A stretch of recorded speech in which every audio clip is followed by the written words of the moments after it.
그날 밤은 유난히 고요했습니다.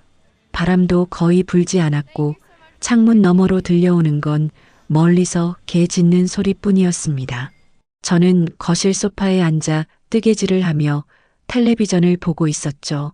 나이 들어서인지 밤늦게까지 드라마를 보면 눈이 쉽게 피곤해져서 보통은 11시가 조금 넘으면 불을 끄고 방으로 들어가는데 그날은 이상하게도 마음이 가라앉지 않았습니다. 시계를 보니 밤 11시 반. 아직도 밖은 인기척이 없었고 골목길 가로등 불빛이 노랗게 번져 있었습니다. 그때였습니다. 갑자기 현관문을 두드리는 소리가 들린 건 처음에는 잘못 들은 줄 알았습니다. 이 시간에 누가 올 리가 없었거든요. 아들 내외도 이웃집 할머니도 모두 잘 시간이고 택배나 우편 같은 건 당연히 낮에나 오니까요. 그런데 두드리는 소리가 점점 커지고 급해졌습니다. 쿵쿵 마치 시간이 없는 사람처럼 간절하게 문을 열라고 재촉하는 두드림이었습니다. 저는 순간 겁이 났습니다.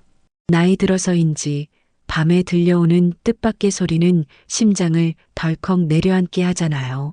문 앞에 다가가 보니 바깥에서 낮고 다급한 목소리가 들렸습니다. 아주머니, 제발 빨리 나오세요. 지금 당장 나가셔야 해요. 목소리는 젊었지만 그 안에 깃든 절박함은 거짓이 아니었습니다. 저는 순간 망설였습니다. 문을 열어야 하나, 혹시 위험한 사람은 아닐까, 별별 생각이 다 스쳤죠. 왜요? 무슨 일이에요? 문틈으로 조심스럽게 물었습니다. 그 청년은 숨이 가쁜 듯 말했습니다. 불이요. 불이 났어요. 바로 옆 골목에서요. 시간이 없어요. 그제야 코끝으로 타는 냄새가 스며들었습니다. 처음에는 뭔가가 살짝 탄 듯한 냄새였지만 곧 매캐하고 진한 연기가 기도를 파고들었죠. 심장이 쿵 하고 내려앉았습니다. 저는 급히 문을 열었고 그 순간 청년의 팔에 이끌려 현관 밖으로 나왔습니다. 그런데 밖의 광경은 제 상상을 훌쩍 뛰어넘었습니다.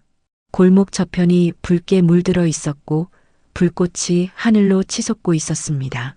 가로등 불빛조차 삼켜버릴 만큼 강한 불빛이었죠. 연기가 바람을 타고 골목길 전체를 뒤덮고 있었고 코와 눈이 따갑게 시렸습니다. 빨리 저쪽으로 가세요. 뒤돌아보지 마시고. 청년이 손짓하며 앞을 가리켰습니다. 하지만 그때 제 시선은 집 앞 담벼락에 멈췄습니다. 거기 어둠 속에서 희미하게 보이는 한 남자가 있었습니다. 그 남자는 불빛을 등지고 있었고 얼굴은 제대로 보이지 않았지만 입가가 웃고 있는 게 느껴졌습니다. 그 웃음은 이상하게도 온몸이 서늘해질 만큼 소름 끼쳤습니다. 그 순간 직감적으로 알 수 있었습니다. 저 불은 사고가 아니라 누군가 일부러 낸 거라는 걸. 저도 모르게 뒷걸음을 치며 속삭였습니다. 저 사람 누구죠? 청년이 재빨리 제 시선을 따라보더니 얼굴이 굳어졌습니다. 아주머니, 지금은 묻지 마시고 빨리 도망가세요. 그 말이 끝나기도 전에 불길은 더 가까워졌고 타는 소리와 함께 무언가 폭발하는 소리가 들렸습니다. 순간 저는 본능적으로 청년 손을 꼭 잡고 골목을 빠져나오기 시작했습니다. 우리는 골목을 벗어나 큰 길 쪽으로 달렸습니다. 밤 공기는 이미 뜨겁게 달아올라 있었고 발밑에서는 불똥이 튀어오르는 게 느껴졌습니다. 숨이 턱까지 차올랐지만 멈출 수 없었습니다. 뒤를 돌아보면 안 된다고 했지만 본능적으로 고개가 돌아갔습니다. 불길은 이미 제 집 담벼락 근처까지 번져오고 있었습니다. 붉은 불빛이 골목 양옆의 벽을 물들이고 마치 나처럼 환해 보였죠. 그 속에서 아까 그 남자의 실루엣이 또렷하게 보였습니다. 이번에는 확실히 보였습니다. 양손에 뭔가를 들고 있었는데 멀리서도 그게 불붙은 천조각 같았습니다. 그리고 그걸 또 다른 쪽 담장 너머로 던지는 모습이 보였죠. 아주머니, 위험해요. 고개 숙이세요. 청년이 제 어깨를 잡아 끌며 제 몸을 앞으로 눌렀습니다. 바로 그 순간 뒤에서 또 한 번 펑 하는 소리가 터졌습니다. 아마도 가스통이 폭발한 것 같았습니다. 저는 발이 휘청거려 넘어질 뻔했지만 청년이 팔을 붙잡아 주었습니다.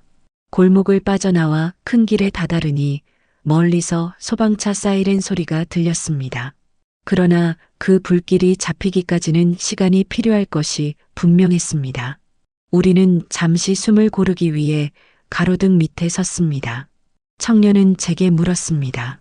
경찰서가 어디 있는지 아세요? 네, 이 길 따라가면 5분 정도 걸립니다.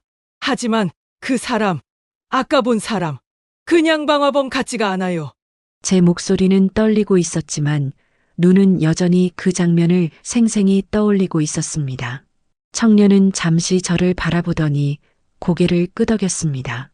저도 그렇게 생각해요. 그런데 지금은 일단 안전한 데로 가는 게 먼저입니다. 우리는 다시 걸음을 재촉했습니다. 길가에는 이미 불빛과 연기에 놀라 집 밖으로 나온 사람들이 삼삼오오 모여 있었고 몇몇은 휴대폰으로 영상을 찍고 있었습니다. 저는 그 틈을 지나며 혹시 그 방화범이 우리를 뒤쫓아오고 있는 건 아닐까 하는 불안에 계속 뒤를 흘끗거렸습니다. 다행히 뒤에서 쫓아오는 사람은 보이지 않았지만 마음 한쪽이 전혀 놓이지 않았습니다. 그 남자의 얼굴과 웃음이 머릿속에 계속 선명하게 남아 있었으니까요. 경찰서 건물이 보이기 시작했습니다. 흰 불빛이 유난히 환했고 유리문 너머로 보이는 근무 중인 경찰들의 모습이 마치 피난처처럼 느껴졌습니다. 문을 열고 들어가자 카운터에 앉아있던 경찰관이 놀란 표정으로 일어섰습니다. 무슨 일이십니까? 청년이 먼저 말했습니다. 방금 골목에서 큰 불이 났습니다. 그런데 아주머니가 방화범을 직접 보셨어요? 모든 시선이 제게로 쏠렸습니다. 숨이 가쁘게 오르내렸지만 저는 천천히 그리고 최대한 기억을 살려 그 남자의 모습과 행동을 이야기하기 시작했습니다. 저는 경찰 앞에서 깊게 숨을 들이마셨습니다. 목이 바짝 타들어가는 것 같았지만 방금 전 본 장면들을 놓치지 않으려면 마음을 가다듬어야 했습니다. 그 사람 키는 한 115쯤, 말은 체형이었어요. 얼굴은 불빛 때문에 전부는 못 봤지만 눈가에 깊은 주름이 있었고 입꼬리가 올라간 채 웃고 있었습니다. 웃음이 그냥 웃는 게 아니었어요. 마치 즐기듯이. 제 말에 경찰관 한 명이 옆에서 메모를 하기 시작했습니다. 혹시 이 동네 주민입니까? 아니면 처음 보는 사람입니까? 저는 고개를 저었습니다. 이 근처에서 본 적이 없는 얼굴이에요. 그런데 이상하게도 그 눈빛, 어디선가 본 것 같은 느낌이 들었어요. 오래전일 수도 있고. 청년이 제 옆에서 거들었습니다. 그리고 불붙은 청 같은 걸 들고 있었어요. 일부러 다른 집 담장 쪽으로 던지는 것도 제가 봤습니다. 그냥 한 집만 노린 게 아니라 주변까지 번지게 하려는 것 같았어요. 순찰을 나가려던 경찰관 2명이 이미 무전기를 잡고 있었고 경찰서 안은 갑자기 분주해졌습니다. 창밖으로도 멀리 붉은 불빛이 하늘을 물들이는 게 보였습니다. 사이렌 소리는 점점 커지고 있었지만 마음속 불안은 오히려 더 깊어졌습니다. 한 경찰관이 저를 조심스럽게 바라보며 물었습니다. 아주머니, 지금 괜찮으시면 방화범 몽타주 작업에 협조해 주시겠습니까? 저는 망설였지만 고개를 끄덕였습니다. 이대로 그냥 있으면 그 사람이 다시 나타날지도 모른다는 생각이 들었기 때문입니다. 스케치 담당 경찰이 작은 방으로 저를 안내했고 청년도 함께 들어왔습니다. 그 사람 눈이 제일 인상적이었어요. 저는 천천히 기억을 더듬으며 설명했습니다. 가늘고 길었는데 웃을 때 눈꼬리가 위로 치켜 올라갔어요. 그리고 피부가 거칠었어요. 햇볕에 많이 탄 듯한. 그림은 점점 그날 밤의 그 남자를 닮아갔습니다. 선을 하나 그을 때마다 제 심장은 조금씩 빨라졌습니다. 그 웃음을 다시 마주하는 것 같아서 한참 후 거의 완성된 몽타주를 본 청년이 입을 열었습니다. 이 사람, 저도 본 적 있는 것 같아요. 순간 방 안의 공기가 무겁게 가라앉았습니다. 어디서 봤습니까? 경찰의 물음에 청년은 잠시 말을 고르더니 낮게 대답했습니다. 저희 집 앞에서 몇 달 전부터 자꾸 어슬렁거리던 사람이에요. 그 말에 저는 등골이 서늘해졌습니다. 그렇다면 그 불길은 단순히 우연이 아니라 오래전부터 준비된 것이란 뜻일지도 모릅니다. 청년의 말이 끝나자 방 안에 있던 경찰관들의 시선이 동시에 그에게 향했습니다. 그는 순간 목을 한번 가다듬더니 천천히 이야기를 이어갔습니다. 처음 본 건 올봄이었어요. 집 근처 슈퍼에 가는 길이었는데 그 사람이 가로등 밑에서 담배를 피우고 있더라고요. 저를 빤히 보는데 처음에는 그냥 우연이라 생각했죠. 그런데 그 뒤로도 몇 번이나 같은 자리에 같은 시간대에 서 있었어요. 그는 잠시 숨을 고르고 제 쪽을 바라봤습니다. 아주머니, 댁 옆집으로 제가 이사 온 게 2달 전이잖아요. 이사 오기 전에도 그 사람이 제 집 근처에서 서성이는 걸 여러 번 봤습니다. 그런데 매번 제가 눈을 마주치면 아무 말 없이 씩 웃기만 했어요. 그 웃음, 오늘 아주머니가 말씀하신 것과 똑같아요. 저는 그 순간 가슴속 깊이 묘한 불안이 스며드는 걸 느꼈습니다. 그럼 그 사람이 청년을 노리고 있었던 건가요? 그런데 왜 제 집 앞까지 와서? 청년이 고개를 숙였습니다. 그게 저도 잘 모르겠습니다. 그런데 분명한 건 그 사람은 오늘 불을 지르면서도 일부러 저희 쪽 골목에까지 불길이 번지게 하려 했다는 겁니다. 아주머니, 댁이 바로 옆이니까 같이 위험에 빠질 수밖에 없었죠. 경찰관 한 명이 자리에서 일어나 무전으로 지시를 내렸습니다. 주변 방범 카메라 전부 확보해 골목 입구부터 큰 길까지 전부, 그리고 이 인상착이랑 몽타주 관할 전 지구대에 배포해. 그 목소리는 단호했지만 저는 마음이 여전히 가라앉지 않았습니다. 이 모든 게 단순한 방어라기보다는 누군가를 겨냥한 계획처럼 느껴졌기 때문입니다. 몽타주 작업이 끝나고 청년과 저는 경찰서 로비로 나왔습니다. 밖에는 여전히 불길이 하늘을 붉게 물들이고 있었고 소방차 경적 소리가 간헐적으로 들려왔습니다.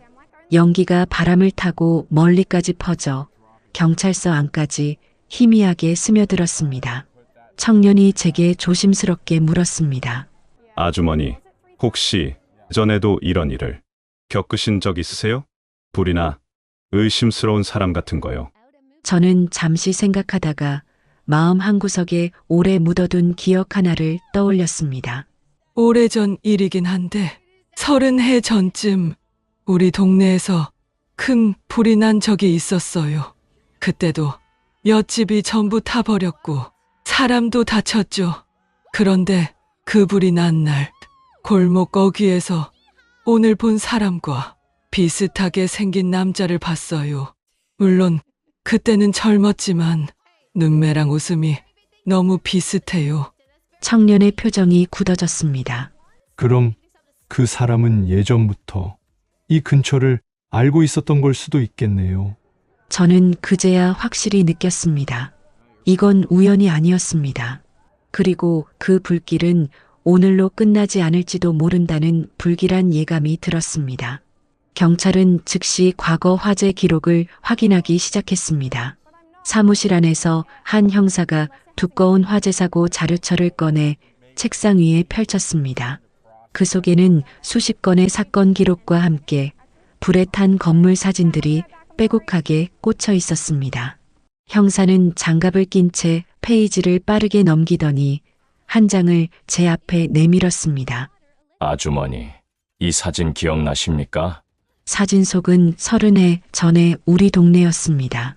검게 그을린 골목, 무너져 내린 지붕들, 그 사이로 연기에 가려진 사람들의 모습. 저는 사진을 보는 순간 손끝이 떨렸습니다. 맞아요. 이게 그때예요. 그날도 밤이었죠.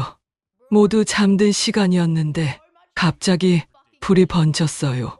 그리고 그날 이 골목 어귀에 서 있던 남자, 오늘 본 그 사람과 닮았어요. 형사는 제 반응을 메모하며 청년에게도 시선을 돌렸습니다. 당신이 말한 오늘의 방화범과 같은 사람일 가능성이 높습니다. 30해 전 사건 기록에도 의심 인물로 한 명이 언급됐는데 신원은 확인되지 않았습니다. 당시 목격자 진술로는 40대 초반쯤의 남자였다고 돼 있군요. 청년이 눈을 크게 떴습니다. 그럼 지금이면 나이가 60이나 65은 됐을 거네요. 저는 순간 머릿속에 스치는 게 있었습니다. 혹시 그 사람 다른 지역에서도 불을 낸 적이 있을까요? 형사는 고개를 끄덕였습니다. 방화범 중에는 일정한 간격을 두고 여러 지역을 옮겨 다니며 범행하는 경우가 있습니다. 특히 불을 지르며 쾌감을 느끼는 유형은 흔적을 남기지 않으려고 이곳저곳을 옮겨 다니죠. 문제는 그가 특정 대상을 노리는지 아니면 단순히 불을 내는 걸 즐기는지 아직 알 수 없다는 겁니다. 그 말을 듣는 순간 제 심장은 또다시 불안하게 뛰기 시작했습니다. 이번 불이 제 집 앞까지 번진 건 단순한 위치상의 우연일 수도 있지만 혹시 그가 일부러 제 집을 노린 거라면 이유가 있을 것 같았습니다. 청년이 조용히 말했습니다. 아주머니, 혹시 오래전에 이 사람과 어떤 마찰이나 문제가 있었던 건 아닌가요? 아니면 가족이나 친척 중 누군가랑이라도? 저는 곰곰이 생각했습니다. 그리고 그때 30해 전 화재 직후 있었던 일이 떠올랐습니다. 그 불로 집을 잃은 이웃 중 한 명이 보상 문제를 두고 제 남편과 심하게 다퉜던 일이 있었거든요. 그 남자는 그 후로 동네를 떠났지만 그와 함께 있던 한 친척 남자의 얼굴이 오늘 본 그 방화범과 묘하게 겹쳤습니다. 혹시 그때 그 사람 우리 동네를 떠난 게 아니라 계속 어딘가에서 지켜보고 있었던 건 아닐까요? 제 목소리는 저도 모르게 낮아졌습니다. 형사는 단호하게 말했습니다. 그럴 가능성도 배제할 수 없습니다. 일단 신원 파악이 우선이니 오늘 목격한 모습 그대로 기억해 두셨다가 추후에도 진술해 주셔야 합니다. 그리고 두 분 모두 당분간은 귀가하지 마시고 안전한 숙소나 친척 집에서 지내시는 게 좋겠습니다. 청년과 저는 서로를 바라봤습니다. 불길은 이미 사그라들고 있었지만 그보다 무서운 건 아직 잡히지 않은 방화범이었습니다. 다음 날 아침 경찰서 안은 전날보다 더 분주했습니다. 밤새 소방과 경찰이 합동으로 현장을 수습했고 새벽까지 CCTV 영상과 목격자 진술이 모였습니다. 형사 한 명이 두꺼운 서류 봉투를 들고 들어와 책상 위에 내려놓았습니다. 어제 확보한 CCTV입니다. 골목, 입구, 인근 상점, 그리고 버스 정류장까지 전부 포함됐습니다. 영상이 컴퓨터 화면에 재생되기 시작했습니다. 먼저 보인 건 불이 나기 약 1시간 전 골목 모퉁이에서 서성이는 남자의 모습이었습니다. 가로등 불빛에 비친 얼굴은 흐릿했지만 가늘고 긴 눈매와 치켜 올라간 입꼬리가 확실히 보였습니다. 그가 손에 들고 있던 건 작은 비닐봉지였고 그 안에는 천조각 같은 것이 비죽 튀어나와 있었습니다. 청년이 화면 앞으로 몸을 기울였습니다. 맞아요. 저 사람이에요. 제가 말씀드린 그대로입니다. 형사는 재생 속도를 늦추며 중요한 장면을 짚었습니다. 여기 보세요. 이 시각에 골목으로 들어갔다가 15분 후에 다시 나옵니다. 나올 땐 봉지가 비어 있죠. 그리고 영상 속 남자는 골목을 빠져나온 뒤 버스 정류장 쪽으로 걸어갔습니다.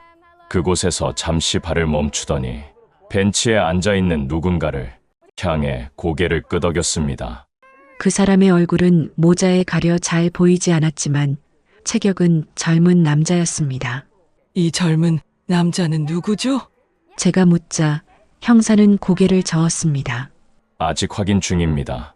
하지만 둘이 서로를 아는 듯한 행동을 한 건 분명합니다. 방화범이 혼자가 아닐 가능성이 커요. 청년의 표정이 굳었습니다. 그 젊은 남자 어디서 본 것 같아요. 정확히는 기억이 안 나지만 형사가 다른 영상을 열었습니다.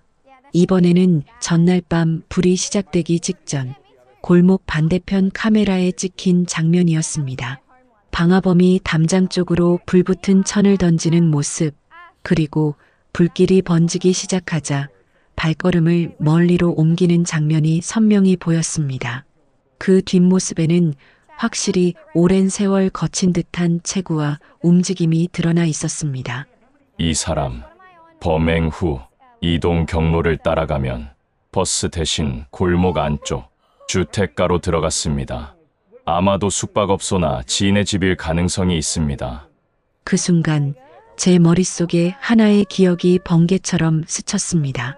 혹시 청년, 당신 이사 오기 전 집주인이 갑자기 집을 내놓았다고 했었죠? 청년이 놀란 듯 저를 보았습니다. 네, 원래 1년 더 계약이 남았는데 갑자기 나가게 됐다고 했어요. 왜요? 그 집 30해 전 화재 때 불타서 다시 지은 집이에요.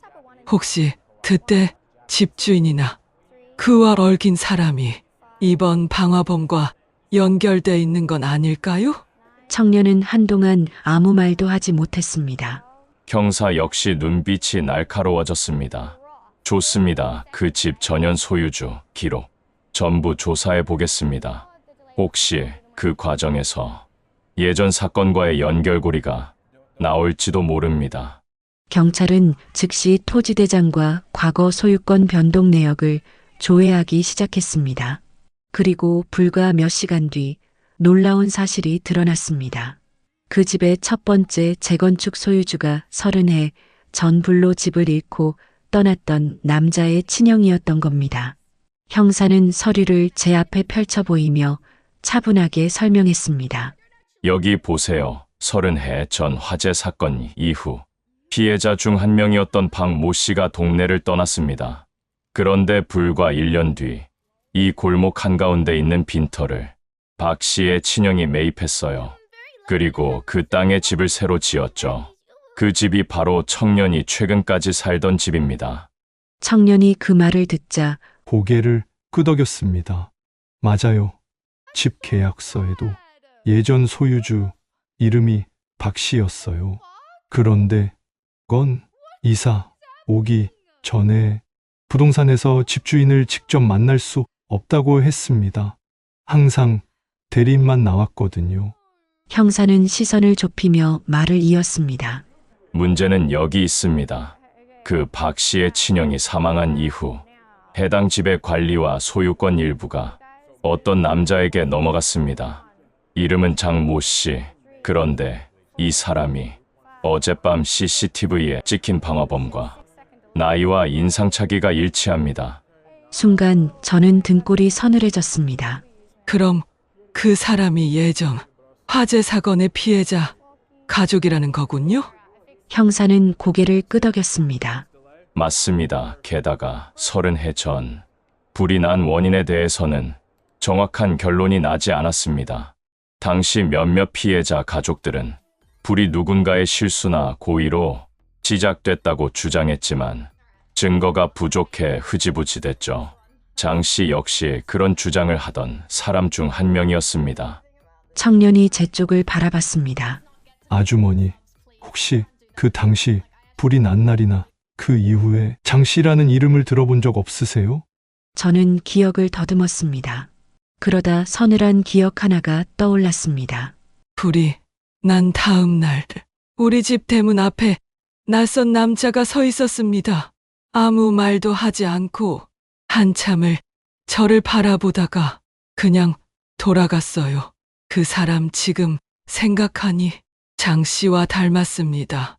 하지만 당시에는 그저 놀란 이웃인 줄 알았죠. 형사는 깊은 숨을 내쉬었습니다. 만약 그때부터 아주머니를 주시했다면 이번 방화는 단순한 표적이 아니라 오랫동안 준비된 복수일 수도 있습니다. 그 말에 제 손끝이 차갑게 식었습니다. 청년도 눈빛이 굳어졌습니다. 그렇다면 저를 노린 이유도 결국 아주머니와 연결돼 있을 가능성이 크네요. 제 집이 표적이 된 건 아주머니 집 옆이었기 때문일지도 모릅니다. 형사는 단호하게 말했습니다. 우리는 이제 장 씨의 행적을 추적할 겁니다. 주변 은신처, 지인, 그리고 과거 거주지까지 전부 확인하겠습니다. 하지만 그가 아직 이 근처에 머물고 있을 가능성도 높습니다. 두 분 모두 절대 혼자 다니지 마세요. 그날 저녁 경찰은 골목과 인근 지역의 비밀 순찰을 강화했고 저는 임시로 경찰서에서 마련한 숙소로 옮겨졌습니다. 그러나 낯선 방에 누워도 창밖 바람소리 하나에도 가슴이 철렁 내려앉았습니다. 그 웃음, 그 시선, 그 발걸음이 계속 귀와 눈에 맴돌았으니까요. 다음 날 오전 형사는 밤새 수집한 정보를 들고 숙소로 찾아왔습니다. 그의 표정은 심각했고 손에는 작은 갈색 파일이 들려 있었습니다. 장 씨의 행적이 일부 확인됐습니다. 형사는 차분하지만 단호한 목소리로 말했습니다. 그는 불이 나기 사흘 전 이 근처 여관에서 투숙했습니다. 가명으로 체크인했지만 CCTV 분석 결과 신원은 틀림없이 장 씨입니다. 더 흥미로운 건 투숙 전날과 전전날 청년의 집 주변을 서성이며 휴대폰으로 무언가를 촬영한 장면이 잡혔다는 겁니다. 청년이 놀란 듯 말했습니다. 그럼 불 지르기 전에 이미 사전 답사를 했다는 거네요. 형사는 고개를 끄덕이며 제게 시선을 돌렸습니다. 그리고 아주머니, 장 씨가 투숙 중인 동안 두 번이나 아주머니 댁 앞까지 걸어온 게 확인됐습니다. 그때마다 골목 어귀에서 몇 분간 서 있었고 주변을 살피는 듯한 모습이 찍혔습니다. 그 말을 듣는 순간 목덜미가 서늘해졌습니다. 그 사람 저를 보고 있었군요. 불이 나기 전부터. 형사는 서류를 넘기며 계속했습니다. 우리가 더 확인해 본 결과 30해 전 화재 사건 때 장 씨 가족은 피해 보상금을 받지 못했습니다. 당시 장 씨는 불이 아주머니 남편의 부주의로 시작됐다고 주장했지만 증거 불충분으로 받아들여지지 않았습니다. 그때부터 그는 피해자 가족 모임에서도 사라졌고 이후 행방이 끊겼습니다. 청년이 잠시 생각하다가 입을 열었습니다. 혹시 그래서 아주머니를 원망하며 지금까지 기회를 노린 걸까요? 그런데 왜 하필 제 집까지? 형사는 의미심장하게 답했습니다. 장 씨가 머물렀던 여관 주인의 진술에 따르면 그는 청년의 집을 그 집이라고 부르며 특별히 관심을 보였다고 합니다. 그리고 그 이유가 청년도 모르실 겁니다. 청년이 당황스러운 표정을 지었습니다. 저요? 저는 동네에 연고도 없고 이사 온 지 2달밖에 안 됐는데요. 형사는 파일에서 오래된 흑백 사진 한 장을 꺼냈습니다. 사진 속에는 30해 전 화재 직후에 잿더미 속에서 서 있는 몇 명의 사람이 있었고 그 뒤편에는 당시 불에 타지 않고 남아있던 단 한 채의 집이 보였습니다. 이 집이 바로 청년이 살던 집입니다. 30해 전에도 불길 속에서 유일하게 살아남았죠. 그런데 이 집의 초대 소유주가 장 씨의 동생입니다. 저와 청년은 동시에 숨을 삼켰습니다. 형사는 말을 이어갔습니다. 장 씨는 이 집이 불에 타지 않은 것이 불만이었습니다. 자기 가족 집이 아니라 남의 집이 끝까지 살아남았다고 믿었거든요. 그 집이 그에게는 일종의 상징이자 복수해야 할 대상이었던 겁니다. 그런데 마침 그 집이 청년에게 넘어갔고 바로 옆에는 아주머니 집이 있었죠. 아마 그 순간 두 집을 한꺼번에 태울 계획을 세웠을 겁니다. 순간 제 몸이 굳어졌습니다. 그 불길 속에 담겨 있던 건 단순한 파괴가 아니라 오랫동안 골마온 분노와 왜곡된 집착이었기 때문입니다. 형사는 이어서 장 씨의 도피 경로를 설명했습니다. 불이 난 직후 장 씨는 여관에서 짐을 챙기고 빠져나갔습니다. CCTV에는 큰 나와 택시에 오르는 장면이 찍혔는데 목적지는 정확히 잡히지 않았습니다. 하지만 그 택시 기사의 진술이 흥미롭습니다. 중간에 한 여자가 합승했다고 하더군요. 청년이 고개를 갸웃했습니다. 여자요? 그게 누구죠? 형사는 종이에 프린트된 사진을 꺼냈습니다. 흑백 영상에서 뽑은 듯 흐릿했지만 확실히 젊은 여성의 모습이었습니다. 이 여자가 장 씨와 함께 내린 곳은 외곽의 오래된 창고였습니다. 문제는 이 여자가 누군지 아직 신원을 특정하지 못했다는 겁니다. 하지만 분석 결과 화재 전날 저녁에도 골목 근처에 나타났던 인물입니다. 저는 사진을 보다가 문득 눈썹을 찌푸렸습니다. 이 사람 본 것 같아요. 불이 나기 전날 동네 슈퍼 앞에서 휴대폰을 들여다보고 있던 여자가 있었는데 그 얼굴이 비슷합니다. 그때는 그냥 지나가는 사람이라 생각했죠. 형사는 고개를 끄덕였습니다. 맞습니다. 슈퍼 CCTV에도 찍혀 있더군요. 문제는 이 여자가 장 씨와 어떤 관계인지입니다. 단순히 도와주는 사람이 아니라 방화 계획에 적극적으로 가담했을 가능성이 큽니다. 청년은 목소리를 낮췄습니다. 혹시 가족일까요? 아니면 예전에 그 집과 관련이 있었던 사람? 형사는 차트를 하나 꺼내어 보여줬습니다. 거기에는 장 씨의 가족 관계와 과거 동네 거주민 명단이 나란히 적혀 있었습니다. 그리고 놀랍게도 그 여성의 이름이 명단 한쪽에 적혀 있었습니다. 이 여자는 장 씨의 조카입니다. 30해 전 화재 때 겨우 10살이었고 당시 장 씨와 함께 피해를 입었죠. 이후 행방이 묘연했지만 최근 몇 년 사이에 장 씨와 접촉한 기록이 있습니다. 저는 등골이 차갑게 식는 걸 느꼈습니다. 그렇다면 이번 방화는 둘이 함께 계획한 거군요. 단순한 복수가 아니라 두 세대가 함께. 형사는 고개를 끄덕였습니다. 그렇습니다. 게다가 이 조카는 IT 관련 일을 한 경력이 있어 청년의 생활 패턴이나 귀가 시간, 골목 CCTV 위치까지 사전에 파악했을 가능성이 큽니다. 모든 게 치밀하게 준비된 겁니다. 청년은 두 손을 무릎 위에 꼭 쥐었습니다. 그럼 그들이 아직도 이 근처에 있을 가능성도 있겠네요. 형사의 대답은 짧았지만 무겁게 울렸습니다. 있습니다. 그리고 우리는 그들을 놓치지 않을 겁니다.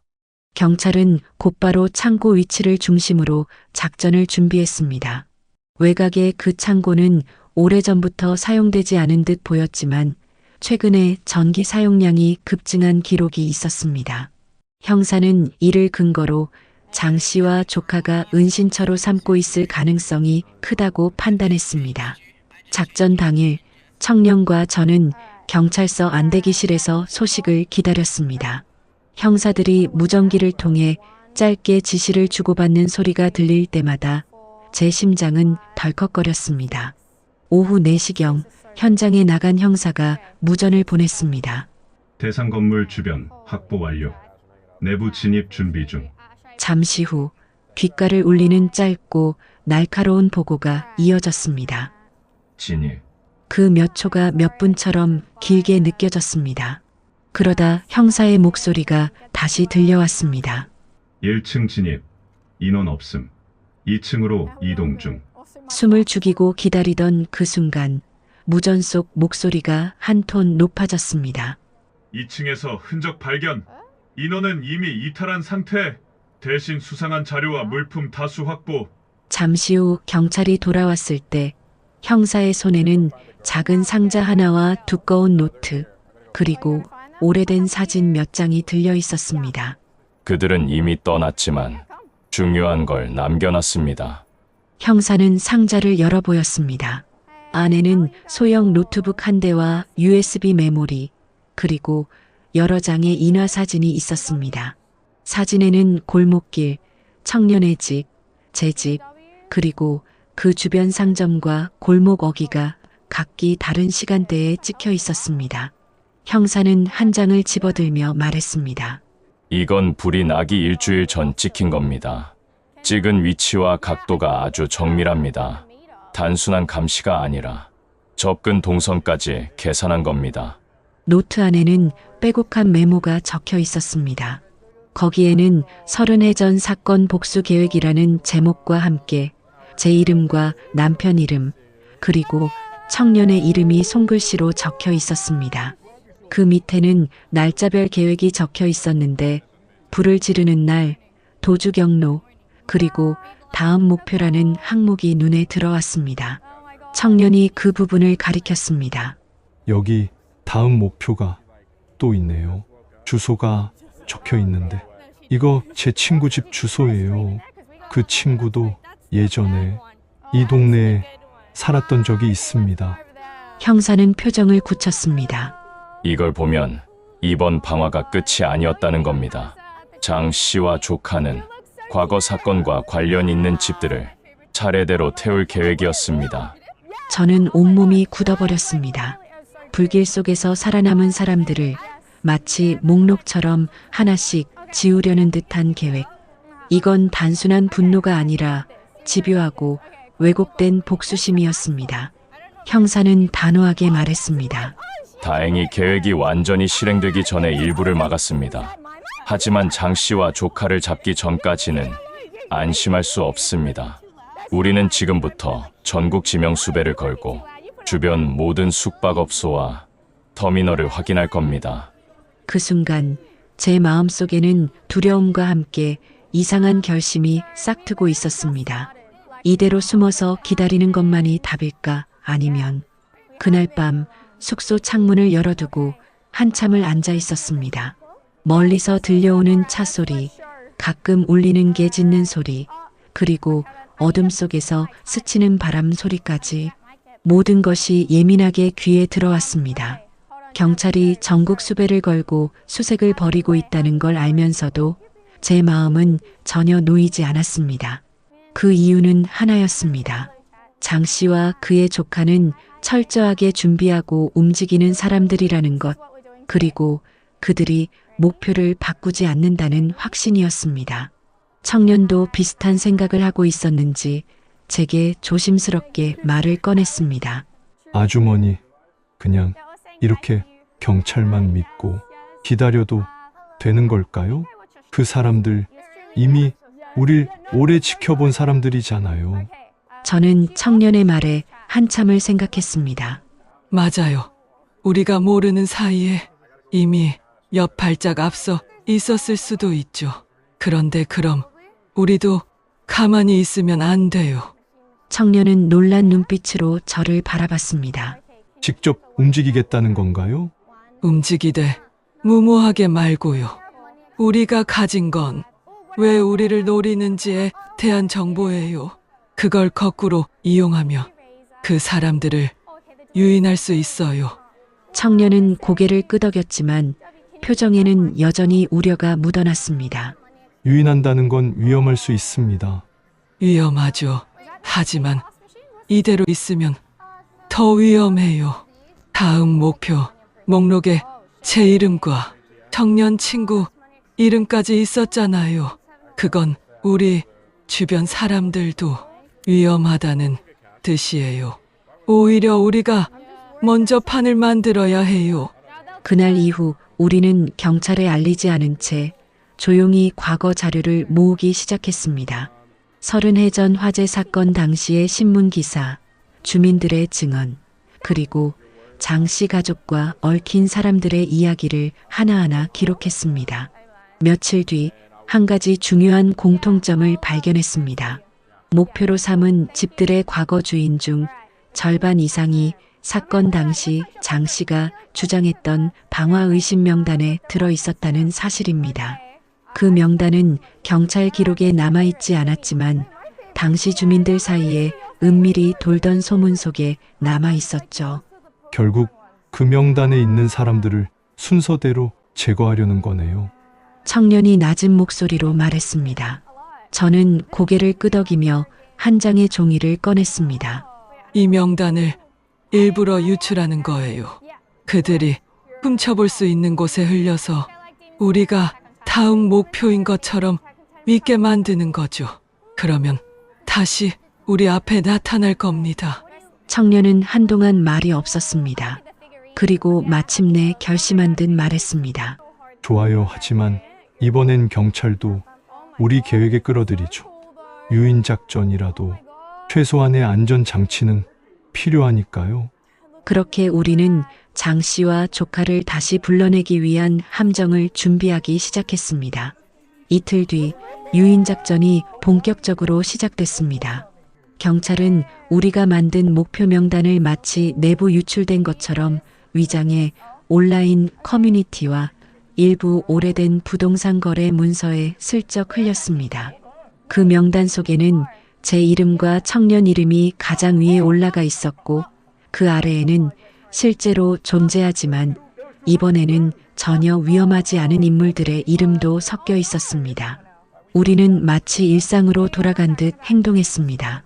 저는 평소처럼 장을 보러 시장에 나가고 청년은 골목 어귀 카페에서 책을 읽으며 시간을 보냈습니다. 하지만 그 모든 동선은 경찰이 사전에 설치한 감시망 속에 있었습니다. 골목 입구, 버스 정류장, 그리고 우리 집 근처에 은밀한 카메라와 잠복 인력이 배치됐습니다. 작전 시작 사흘째 되는 날 오후 이상한 낌새가 감지됐습니다.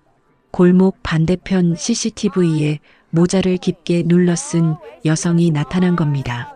형사는 화면을 확대하며 낮게 중얼거렸습니다. 맞습니다. 장씨 조카입니다. 그녀는 우리 쪽으로 오지 않고 골목을 몇 번 오가며 휴대폰을 들여다봤습니다. 마치 누군가와 위치를 조율하는 듯한 행동이었습니다. 경찰은 즉시 잠복 인력에게 경계 태세를 유지하라고 지시했지만 저는 이미 그 순간 알았습니다. 그녀가 혼자가 아니라는 것을. 그리고 20분 뒤 골목 안쪽에서 또 다른 그림자가 나타났습니다. 멀리서 봐도 단번에 알 수 있는 체구와 걸음걸이. 바로 장 씨였습니다. 그는 조카 쪽을 힐끗 보고는 우리 집이 있는 방향으로 천천히 걸어오기 시작했습니다. 형사의 무전이 바쁘게 오갔습니다. 대상 1, 대상 2 모두 확인, 포위 준비. 그러나 상황은 계획과 달리 빠르게 변했습니다. 장 씨의 조카가 갑자기 방향을 틀어 청년이 있는 카페로 향한 겁니다. 카페 유리창 너머로 그녀와 청년의 시선이 잠깐 마주쳤습니다. 그 순간 그녀의 표정은 단호하게 굳어졌고 손에 쥔 작은 금속 캔 같은 것을 테이블 위에 올렸습니다. 경찰의 목소리가 무전을 타고 긴급하게 터졌습니다. 모두 대피. 폭발물 가능성. 청년이 재빨리 자리에서 일어나 문을 열고 나오는 순간 장 씨가 골목 모퉁이를 돌아 나타났습니다. 두 사람의 시선이 공중에서 부딪히는 듯 그 짧은 찰나가 길게 느껴졌습니다. 저는 경찰과 함께 골목 끝에서 그 장면을 보고 있었습니다. 그 순간 장 씨의 입꼬리가 서서히 올라가더니 마치 오래 기다렸다는 듯한 표정이 지어졌습니다. 그리고 그의 시선은 청년을 스친 뒤 곧장 제 쪽으로 향했습니다. 장 씨의 시선이 내 쪽으로 고정된 순간 골목 공기가 확 달라졌습니다. 멀리서 들려오던 차 소리와 사람들의 발걸음마저 멈춘 듯 주변이 고요해졌습니다. 그의 발걸음은 느렸지만 한 걸음 한 걸음이 무겁게 울렸습니다. 형사가 내 팔을 붙잡으며 속삭였습니다.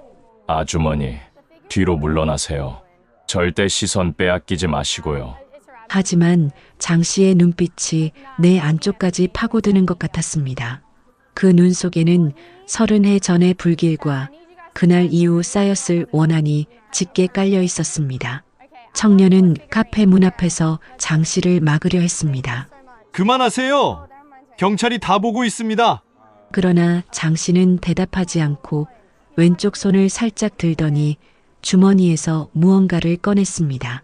작고 네모난 상자 같은 것이었는데 그 위에는 검게 그을린 흔적이 남아 있었습니다. 형사의 표정이 굳었습니다. 발화 장치일 가능성 있습니다. 접촉하지 마세요. 그 순간 장 씨 조카가 카페 안에서 튀어나왔습니다. 손에 들고 있던 금속 캔을 그대로 바닥에 떨어뜨렸고 그 안에서 액체가 흘러나오며 매캐한 냄새가 퍼졌습니다. 순식간에 골목 안쪽이 긴장으로 얼어붙었습니다. 경찰 2명이 전방으로 달려가 장 씨를 제압하려 했지만 그는 한 발짝 뒤로 물러나며 조카 쪽을 향해 짧게 소리쳤습니다. 지금이야! 조카가 허리를 숙여 바닥에 캔을 움켜쥐려는 순간 청년이 재빨리 몸을 날려 그 손목을 잡았습니다. 두 사람이 엎치락 뒤치락하며 바닥을 구를 때 장 씨는 나를 향해 그대로 걸어왔습니다. 그가 다가올수록 숨이 조여오는 듯했고 발이 땅에 붙어버린 것처럼 움직이지 않았습니다. 형사가 내 앞을 막아섰습니다. 더 이상 접근하면 발포하겠습니다. 하지만 장 씨는 멈추지 않았습니다. 오히려 느리게 그리고 분명하게 한마디를 내뱉었습니다. 이제 끝내러 왔다. 그 목소리에 서늘한 기운이 척추를 타고 올라왔습니다. 나는 본능적으로 뒤로 물러났지만 골목벽이 등을 막고 있었습니다. 그 순간 장 씨의 발이 내 눈앞에서 멈췄고 그의 손이 천천히 주머니 안쪽으로 들어갔습니다. 장 씨의 손이 주머니에서 천천히 나왔습니다. 그 손 안에는 작은 성냥갑이 쥐어져 있었습니다. 마치 오래된 상표가 희미하게 보이는 습기 먹은 종이 포장이었지만 안에 담긴 성냥개비 몇 개는 여전히 말라있는 듯했습니다. 그 순간 형사의 목소리가 날카롭게 울렸습니다. 정량 버려! 당장 버려! 그러나 장 씨는 아랑곳하지 않았습니다. 오히려 한 개비를 꺼내어 엄지와 검지로 비비며 불씨를 낼 듯한 동작을 반복했습니다. 그의 시선은 나를 향해 있었고 그 눈빛 속엔 묘한 만족감과 오랜 기다림이 섞여 있었습니다. 뒤쪽에서 청년과 조카가 여전히 몸싸움을 벌이고 있었습니다. 조카의 손목은 청년에게 단단히 잡혀 있었지만 그녀는 필사적으로 무언가를 주머니에서 꺼내려 하고 있었습니다. 매캐한 냄새는 점점 더 강해졌고 바닥에 흘러든 액체가 골목 한가운데 작은 웅덩이를 만들고 있었습니다.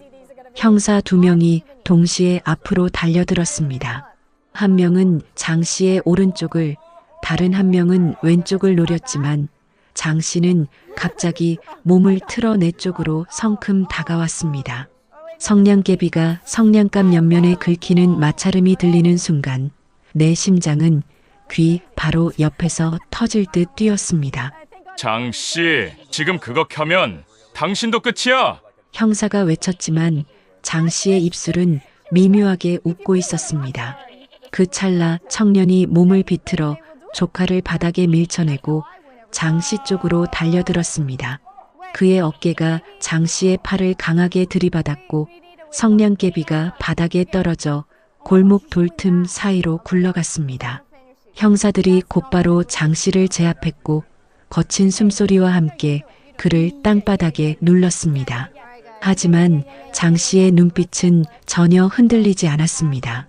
그는 땅에 눌린 채 고개를 살짝 돌려 내 쪽을 바라보더니 낮게 중얼거렸습니다. 이 불은 아직 끝난 게 아니야.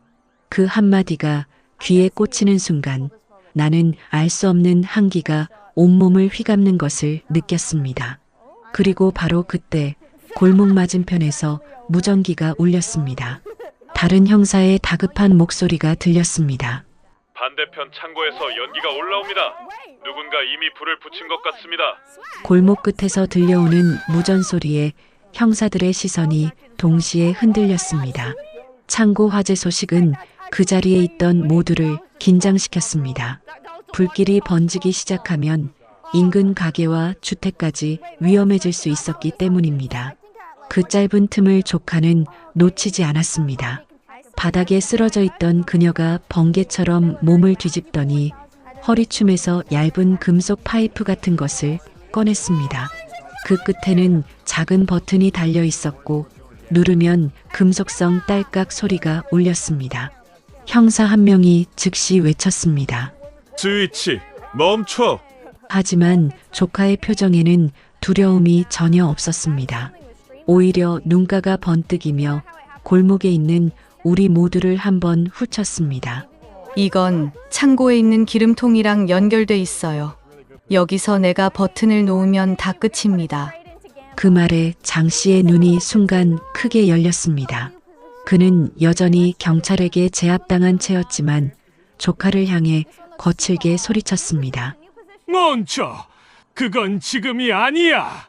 그러나 조카는 삼킨 웃음을 터뜨리듯 어깨를 살짝 들썩였습니다. 삼촌, 난 30해 동안 기다렸어요. 이 골목을, 이 사람들을 전부 태우려고. 형사들은 천천히 그녀를 둘러싸며 접근했지만 조카의 손가락은 버튼 위에서 단단히 고정돼 있었습니다. 청년이 내 옆으로 다가와 낮게 속삭였습니다. 아주머니, 이건 시간 끌다가 끝날 문제가 아니에요. 저 버튼을 떨어뜨리게 해야 합니다. 나는 숨을 고르며 조카를 바라봤습니다. 그녀의 눈빛은 어린 시절에 잃어버린 무언가를 여전히 붙잡고 있는 사람의 눈빛이었습니다. 분노와 슬픔이 뒤섞인 풀리지 않은 매듭 같은 시선. 그때 형사 한 명이 손짓으로 신호를 보냈습니다. 골목 반대편에서 잠복하던 경찰이 조심스럽게 다가와 조카의 뒤를 잡을 타이밍을 노리고 있었습니다.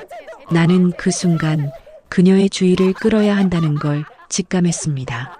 너 그날 불이 났을 때 나를 본 적 있지? 내 목소리가 골목 안에서 울렸습니다. 조카의 시선이 순간 내 쪽으로 향했습니다. 내가 울고 있었어. 장씨, 뒤에서. 그런데 넌 아무 잘못도 없었잖아. 그녀의 눈이 흔들렸습니다. 그 찰나 뒤에서 다가온 경찰이 그녀의 손목을 움켜쥐었고 버튼이 바닥으로 떨어졌습니다. 금속이 돌바닥에 부딪히며 깡하고 울렸고 모두가 동시에 숨을 내쉬었습니다. 형사가 버튼을 확인한 뒤 무전기로 외쳤습니다. 스위치 확보, 폭발 위험 해제. 그러나 안도의 순간도 잠시 무전기에서 또 다른 보고가 들렸습니다. 창고 내부에서 사람 발견. 의식 없음. 형사들이 조카를 제압해 수갑을 채우는 동안 다른 팀은 급히 창고로 향했습니다. 나는 여전히 심장이 가라앉지 않은 채 경찰차에 기대 서 있었고 청년도 숨을 고르며 내 옆에 섰습니다. 무전기에서는 계속해서 긴박한 목소리가 들려왔습니다. 창고 내부 확인. 화재 진압 완료 중. 내부에 의식 없는 남성 한 명 발견. 상태는 호흡은 약하지만 살아 있습니다. 얼굴에 화상 흔적이 있고 손목에 줄 자국이 있습니다. 누군가 묶어뒀던 것 같습니다. 이 소식에 형사들의 표정이 굳어졌습니다. 형사 반장이 무전을 받으며 곧바로 우리 쪽으로 다가왔습니다. 아주머니, 청년 창고에서 발견된 사람이 누군지 혹시 압니다. 우리도 예상 못했던 인물입니다.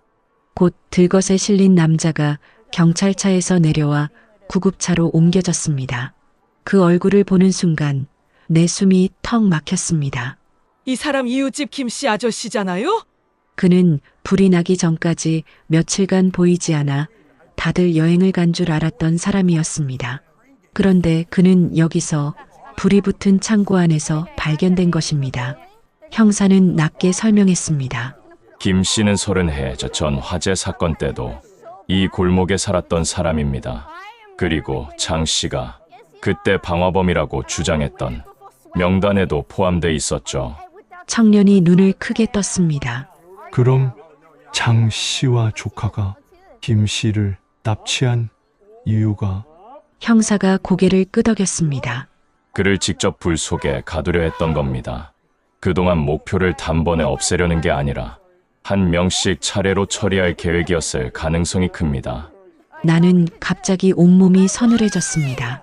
만약 어제 우리가 유인 작전을 벌이지 않았다면 김 씨는 이미 사라졌을지도 모릅니다. 그리고 그 다음은 분명 나와 청년이었을 겁니다.